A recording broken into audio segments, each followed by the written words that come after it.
In July 2025, Dan Rivera was found dead in a hotel room while traveling with the infamous haunted Annabelle doll. His sudden passing shocked the paranormal community and sparked a wave of mystery and speculation.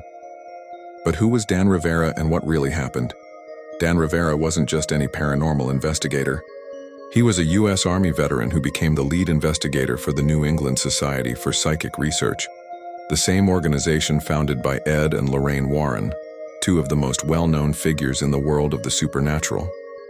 Dan had more than a decade of experience investigating haunted houses, cursed artifacts, and unexplained phenomena. His work was serious, his approach was respectful. He helped countless families understand what they were dealing with, never mocking, never exploiting fear, and always seeking truth. Dan also appeared on the Netflix series 28 Days Haunted and contributed to many other documentaries, making him a familiar face to many paranormal enthusiasts. In 2025, he joined the Devils on the Run tour, a national exhibit that featured haunted objects from the Warren collection. At the center of it all was Annabelle, the doll said to be so dangerous that it's kept locked in a blessed glass case. According to legend, Annabelle has caused accidents, illness, and even death to those who disrespected her. But Dan didn't fear her. He respected the artifact and always reminded others not to provoke or treat haunted objects like toys. His calm presence and knowledge brought comfort to visitors and curiosity to those skeptical of the supernatural.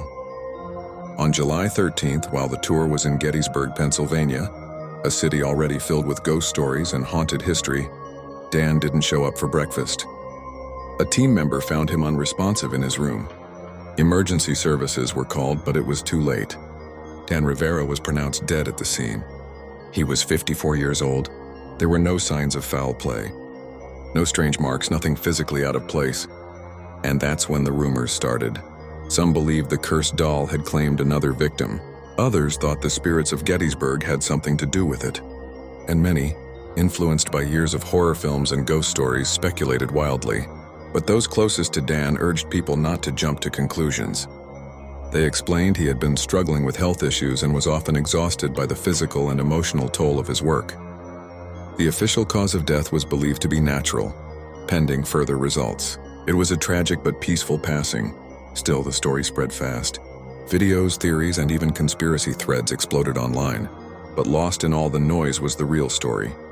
That of a man who had devoted his life to understanding the unknown and helping others find peace in the face of fear. Dan Rivera wasn't chasing fame, he wasn't pretending. He was a quiet, strong presence in a field full of spectacle. He believed in respecting the dead, protecting the living, and never treating the supernatural as a joke. His passing leaves a void in the paranormal world. But his legacy of respect, faith, compassion, and courage continues. Whether or not you believe in ghosts, Dan Rivera believed in something more important: listening, learning, and never turning away from the truth. Rest in peace, Dan. Your work touched lives. Your heart brought light to darkness, and your spirit will never be forgotten.